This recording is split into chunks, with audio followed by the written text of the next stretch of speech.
This is Coach Maddie Nayfa. She is a Bridge Lacrosse alum, also our varsity girls coach and summer academy counselor. She's done, Maddie, you've done just about everything for us.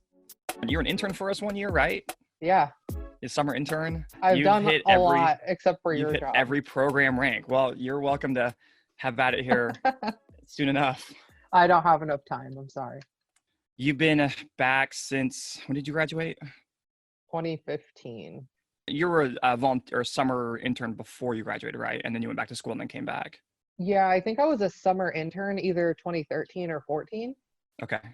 Something around there. I don't remember what year I was in. And then I graduated and started coaching right after. I think we had kind of talked about you were planning to come back to Dallas anyway, because you were originally wanting to teach at IRMA, right? I played around with the idea, but teaching was an extremely daunting concept to me. In order to wrap my head around it, I wanted to start with the younger kids, which is what I ended up doing. I think it would be really fun to teach at IRMA, having gone there. You like your school now, you like your kids, obviously. Yeah, they're fun. They keep me on my toes. For sure.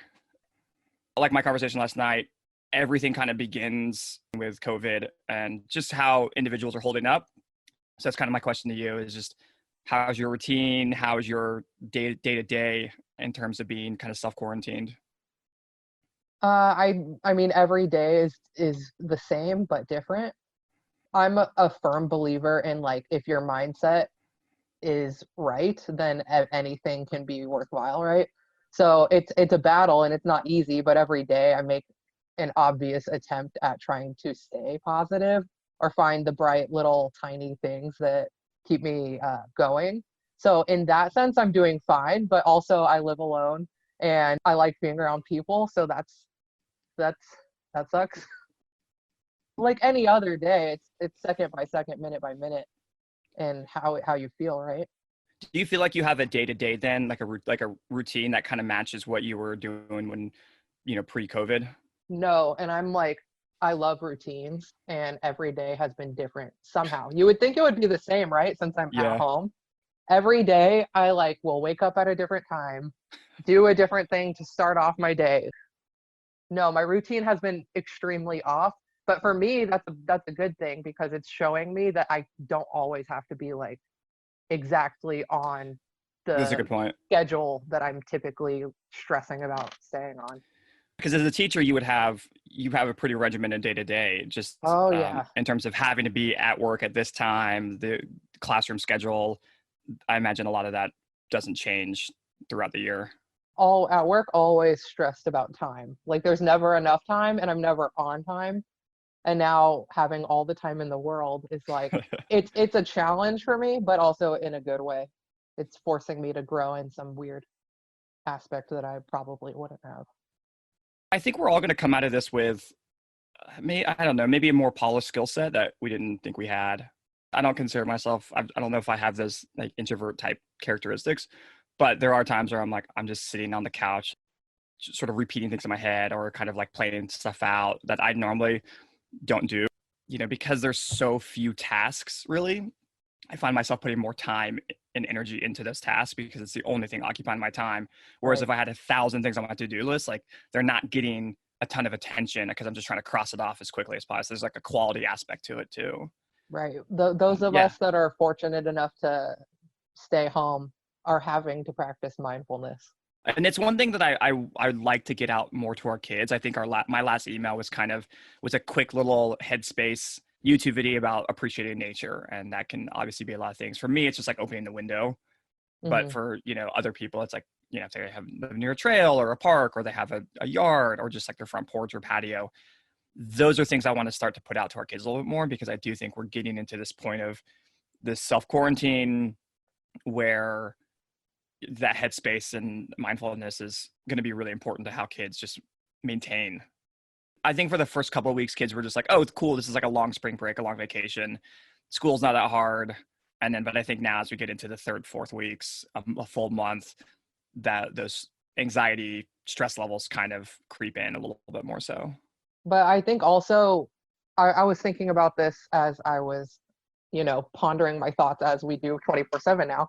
That's why like the beauty of sports is that you practice, like we always say, mental toughness, right? And you go into something not knowing the outcome, but it doesn't mean that you give up in a sense, or hopefully you don't beat yourself down. And we practice that on the field all the time, right? Apply it to our everyday, all the time lives. And it's a hard thing to do, but it's also something that is incredibly powerful if you continue, challenging yourself in that way. If any of our varsity and JV kids are listening, that's an incredibly important thing, because it's a difficult thing when you're alone. It's certainly difficult to be mentally tough when you're around teammates and the support system on the field, or in the classroom, or whatever the environment is. It's a lot harder sometimes to be mentally tough when you're sitting at home alone, or with fewer people around you in that space. So yeah, Yeah. that's to all of our high school kids who are listening. Yeah. Hang in there. All of you listeners. Yeah. That's also Which the time where it's most important, though, is when you are alone. Because if you can't Yeah, be mentally absolutely. tough alone, then be doing it around other people is like, where is it striving from, I want to hit more on the education aspect. And so you teach fourth grade, correct? Third graders, Third graders. Gotcha. tiny humans. So yeah, some familiarity with that age group. I don't think I've coached a third grade team in years, which is Seeing probably them a good on the thing. field is such a different like perspective than in the classroom. When I got to the pleasure of coaching alongside the younger kids coaches, I was like, wow, these kids are having fun right now. I imagine it's interesting to see that dynamic between just like a structured classroom and kind of a free play environment. And I obviously I don't see the inside of a classroom. In terms of the virtual learning and kind of how you're engaging with your kids, we talked a little bit about last night. We talked a little bit about summer slide, and how do you see, with DISD being indefinitely closed, how do you see your kids sort of functioning going into summer? What they retain, what they don't retain, how virtual learning sticks with them and going into the fall semester. Right. So I see a lot of sides to it. I'm going to start with the negative side, then I'll go to the positive side. There we go. The negative side of it is that there are students that are behind already, and they do need the support in order to continue, either get to where they should be or get past where they already are. And in going to a virtual learning style where not everybody has access to the same technology or the same resources, Mm-hmm. that is extremely challenging. And I'm trying to stay optimistic about it, but I don't foresee that being extremely positive to their current learning. However, the bright side of that situation is that a lot of teachers are super dedicated. So whoever they have next year will be putting in effort in order to catch them up or pick up what they missed. And Good. then the positive side to all of this is that, like, I have never seen I've been with my students for long enough to know a lot about them. I've never seen them be this resourceful, and it's taught me so much, and it's also just like inspired me to do better. Um, I think a lot of us who were either coach, right, or teach, we want to offer everything that we possibly can to help them be successful. And Mm-hmm. sometimes that can be too much. It's like sometimes take a step back and let them offer themselves those same things. Yeah. And right now they're having to. And I've had kids turn in work where I was like, wow, like that was extremely creative. You found stuff in your household in order to make this possible. And you're learning far more that way than if we were doing like a word problem on a piece of paper, right? As educators, sometimes you have to, in the best way possible, I mean this, you have to trick kids into learning, right? You have to Yeah. make it stuff that they're interested in, stuff that makes sense. So I teach math, right? And a lot of people feel like, what is math useful for? But like I did an assignment yesterday, I was talking about how I have eggs in my fridge and I eat 2 eggs every day. How long can I do this until I have to go to the store again? Because I really don't Yeah. want to go to the store. Like, so it was like something so simple. Again, third grade math is a lot more simple than like what your high schoolers are learning. As long as it's things that they find useful, then they're inspired to do it. So like I have some kids doing projects on Pokemon cards just because That's they clever. love it, and they're like, I don't know how they work. I'm learning, but there's like they're worth different amounts of points or something. So they're actually doing math and playing Pokemon. I'm trying to, I'm trying to, in this weird situation, make it as useful as possible. So they're still learning what it is they're supposed to, Right. hopefully, ideally, but it's also in a way, like it's in the most ideal way, which is like, how is this useful to my real life outside of school? That comes up with any high schooler you ever talk to, and I'm sure we said it when we were in high school. I'm never going to do this again, right? So Mm-hmm. it's a chem test, a math test, whatever. I'm never ever going to learn this again. And the thing I always tell kids is like, it's not the content, it's how you process the information and how you solve problems. That's Exactly. really for me. That's what I've always thought about. Because I've taken you. I'm sure you and I both taken courses that could never remember a single thing from a textbook, but that semester in that class helped us break down problems and work with Mm-hmm. people. And let's talk about that transition, because the one thing I enjoy talking to teachers with is that aspect of coaching and the different and like classroom management is really fascinating. I mean, I've read a couple of books on classroom management and high profile teachers who've written books about schools, whether they're low income or disadvantaged schools or private schools or colleges. Managing third graders and managing your varsity girls, what are the similarities and differences? So I'm a firm believer in like allowing students or players to be self-sufficient. So like I want them to be able to guide themselves in whatever way possible, and I don't want to micromanage that. For my third graders, I obviously have to be very specific with my expectations for them. But other than that, it's like I'd say the way it's similar is that if someone realizes that you care about them, they're going to be willing to offer their best at all Right. times.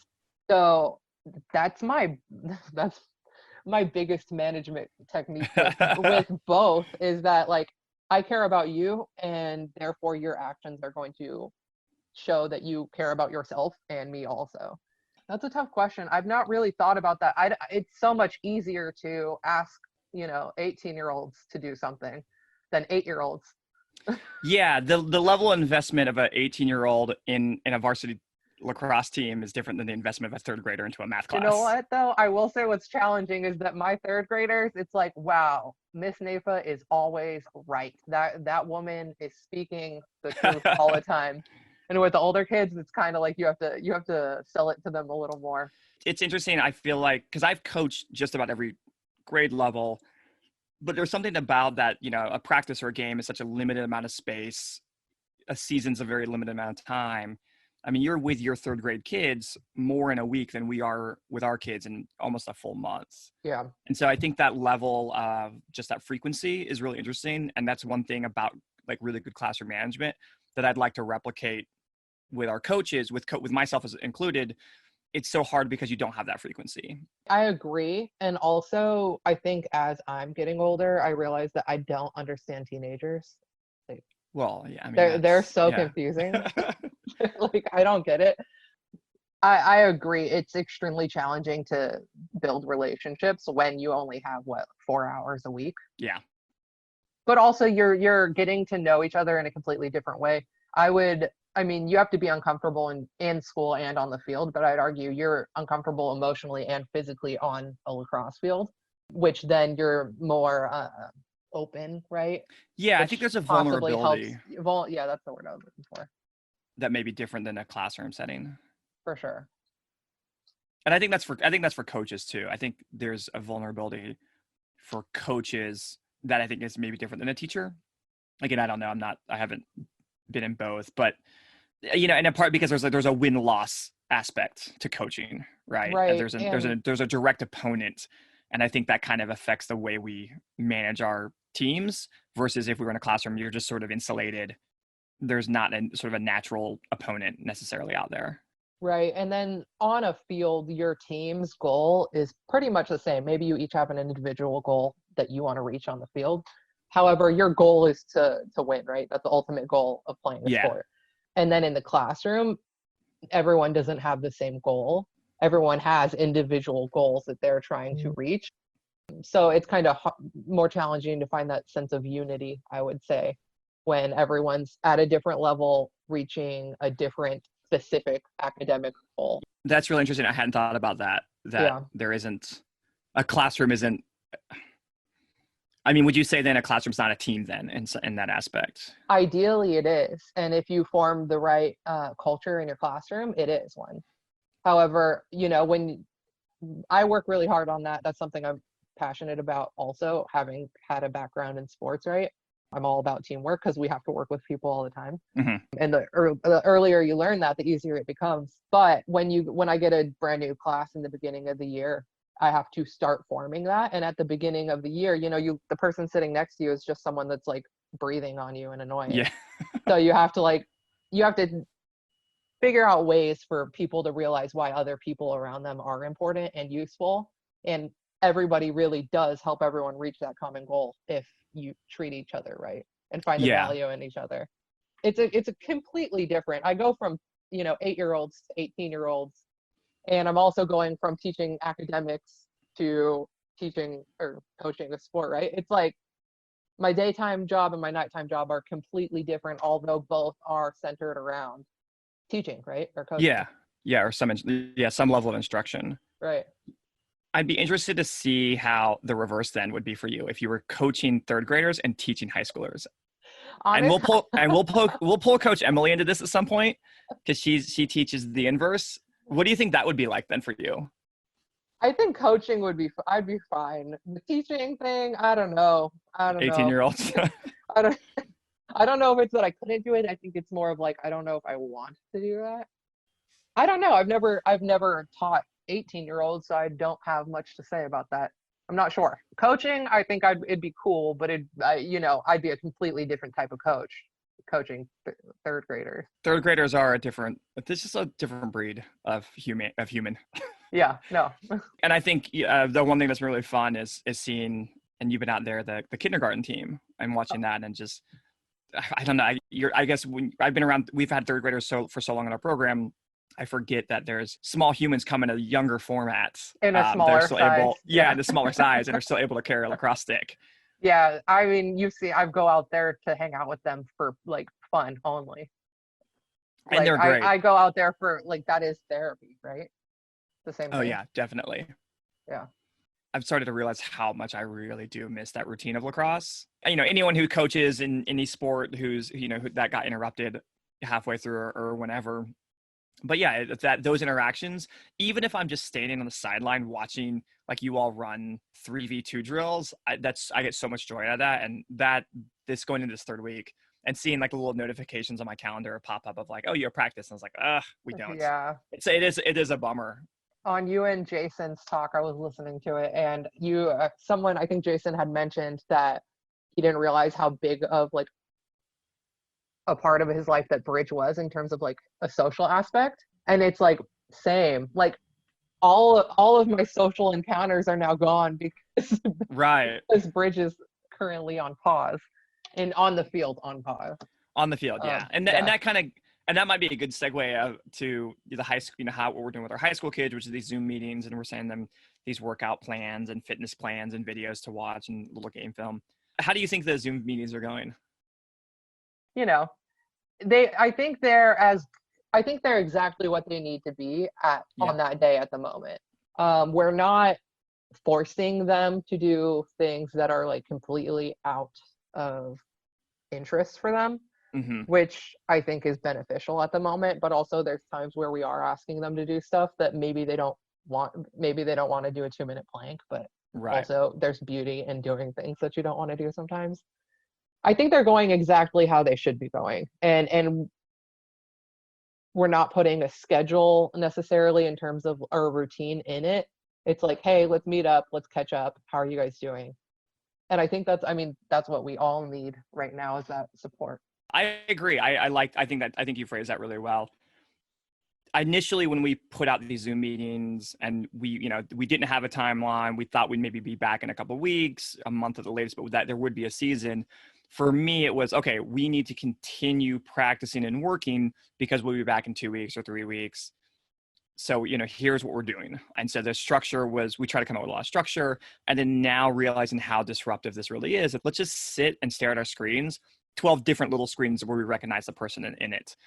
And there might be like that awkward silence, but I think, because there have been a couple times where, yeah, there's been nothing said, or there's no prompt, and you just realize we're all just staring at each other because we haven't seen, because, and there's a sense of community in that. There doesn't have to be space filled or structured in it. I think that was nice. Most of our players, I mean, all of our players are with family members. And at times that can become something that's like, you're in the routine of seeing each other all the time. So it's not necessarily like, oh, hey, how are you doing? It's like, I see you every day, so I'm not going to try to catch up or ask you how there's not you like are. a new conversation we can have. We just talk, we see each other every day. Right. But in seeing each other, even if it's on the computer, it's like, oh, I haven't seen you in forever. What have you been up to? I miss you. Everybody needs that feeling at times, And my hope is that these meetings, because we're going to keep them twice a week, continue to be 12, 15. I think the boys are maybe 15, 16 the other night. A couple coaches jumped on.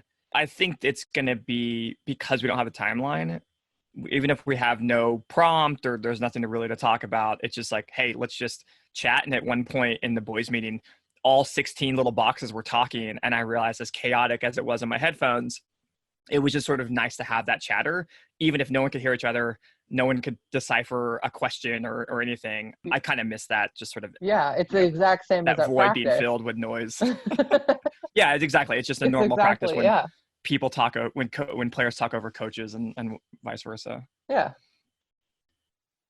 Thinking about, so yeah, the season's obviously canceled. Well, I said, hold on, let me take that back. The high school girls league has not officially canceled, but I think there is a reality that getting back to a season is highly unlikely. When do you think we'll get out of this? Like, what do you think that timeline looks like, if you were to guess? I don't have any sort of educated guess. I'm not sure. I think it's gonna, I'm really, really holding on to the fact that we will be back to normal by, like, let's say August. Mm-hmm.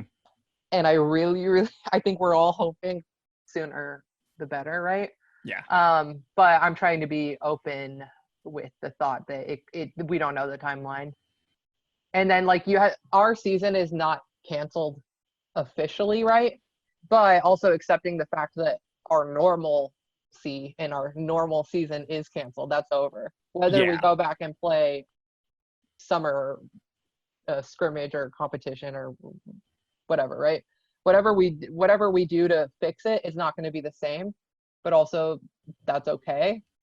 Becoming okay with the things that are changing, and then looking forward to whatever it is we do to pick up the pieces. Like, I've been thinking about the seniors a lot, and like putting myself in that stage in your life is, I can't even begin to process what they might be processing right now. And it's like, so much of me is like, wow, that really, like, that's hard. Like, that's, you miss prom's a really big deal when you're that age. Walking across the stage is a huge deal, and just like stuff like that is unknown for them right now. But then also hoping that they take it to, like, or try to change their mindset into, okay, well, I'm not having your normal graduation ceremony. Mine's going to be different, but I'm still having one.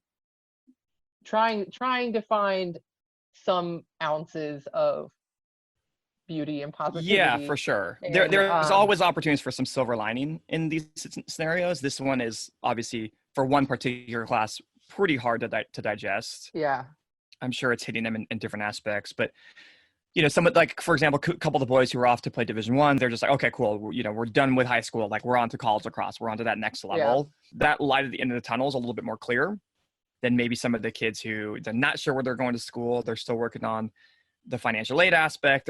They're still deciding which school they want to go to. So I think if you have a more structured plan, you're probably weathering this a little bit better as a senior, because you know where you're going to be, and presumably where you're going to be in 4 months. Very true. Sorry, my wife is. For anyone that's listening right now, David's sitting in a closet. Yeah, I'm sitting in the closet, and it's my podcast booth. There's just too much noise in my apartment. It's just dogs breathing and my wife on their phone. Anyway, you've been a big part of the Summer Academy project. Yeah. missing out on that is going to be, it's going to be tough. Like I know you've mentioned that is going to be for you a pretty big loss for the summer, not being able to go back. I'm 27 and I thoroughly look forward to going to summer camp. I don't know what that says about me, but that's one of those experiences where I have had nothing but a blast. And you get to see kids in like uncomfortable situations. You also get to just like hang out with them in a way that I don't have kids, so I don't typically get to hang out with them for the amount of time like that. That is, oh, man, the dance party, the rope things, the games, the morning PT, all of it, the food. Let's take a moment of silence for the food. Yeah, I know. I not going back, I'm starting to realize that that's less and less likely. Yeah. You know, No, because I even, mean, can you imagine? I mean, I don't know. I can't imagine convincing putting 60 kids in the dorms. That's a great idea. that's I think So the soon tricky part after. about it, right? Is like even if this is like ending, at what point do we get back to our normal routines? Or like at what Yeah. point are we even comfortable with it, right? I heard a great comment specific to the sort of youth sports world or sports world is that after COVID, after we're all allowed sort of back outside and some normalcy returns, is that individual sports are going to take off. So like tennis and golf, gymnastics, those are Yeah. going to be just unbelievably packed, you know, and people are going to really gravitate towards those because we may not be able to have a 10v10 or 12v12 lacrosse game. So in lieu of that, it's let's go play pick up 2v2 basketball because the Y is running a 2v2 league because that's the limit of number of people you can have on a court at any given time. That'll be interesting to figure out if, you know, we're allowed outside, but maybe it's only 10, maybe it's only 5 kids at a time and a coach. I'm holding on to no. We're gonna we're gonna get We're back gonna to have the normal. full. Yeah, well, and we talked a little bit last night about how the summer league was such a highlight of the summer, along with summer academy, and then even going into fall, you know, we run 2 pretty heavy programs. If school doesn't get back into session on time, what does that look like for you as an educator? I have zero answers for that. Yeah, Like I have no idea. I I don't know. I'm holding on to the hope of it ending sooner rather than later. Now that could be like completely naive, but that's what I that's keeping me going at the moment. I wish I had some like profound thought about that. I have zero, like I just like I'm holding on to like this needs to end yeah, so that we can all like my main thing is like sure it sucks for us, right, as adults, but the kids, I keep going back to the kids where it's, some kids are stuck in homes that they don't need to be in that environment all the time. it's And some kids are not growing as much academically that they could have, which could have a permanent impact on their lives, the way they turn out versus what they could have. It's like little things, sure, that's super dramatic, but it's their reality at the moment. And so, like, sure, I'm whining and complaining because I have to, I have to watch Netflix again. Oh, it's terrible, yeah, right? But it's like, man, these kids are like, we have the ability to choose how we handle it. They have smaller ability to choose what their environment's going to look like. day to day. Surroundings, yeah, Those challenges will become more pronounced over time. You know, 2 weeks, everyone seems to be in okay spot that can only, and that's only going to catalyze. And, you know, a week for us is much different than a week for a family who, you know, whose parent got laid off or whose parent, you know, it might be sick and is dealing with healthcare issues. So yeah, there's a lot of those issues kind of that, you know, that aren't a part of my routine, but are obviously a part of Bridge that hopefully, you know, we can help address if and when they come up. right. I love the idea of people writing, journaling throughout this. And even if it's not writing down your thoughts, you can take a quick video of yourself explaining how you feel. Because one day you will look back at it and be like, wow, that was my reality at that moment. And like, look how it did change. Or my thought process then when I thought that everything was awful and would never be better. Look at now, it is better. Just having that basis of something to reflect on, or for kids, being able to grow up and then look back at it to certain things that they were experiencing at the moment. I think it's such a great idea. I've always like kept a written journal, which every here and there I'll go back and take a look at it. And it's just I'm like, I don't even know who that person was, you know? Now, though, I've had to get used to speaking on camera so much because of my job. So now I've been doing every here and there, just whenever I feel like it, just a quick video diary.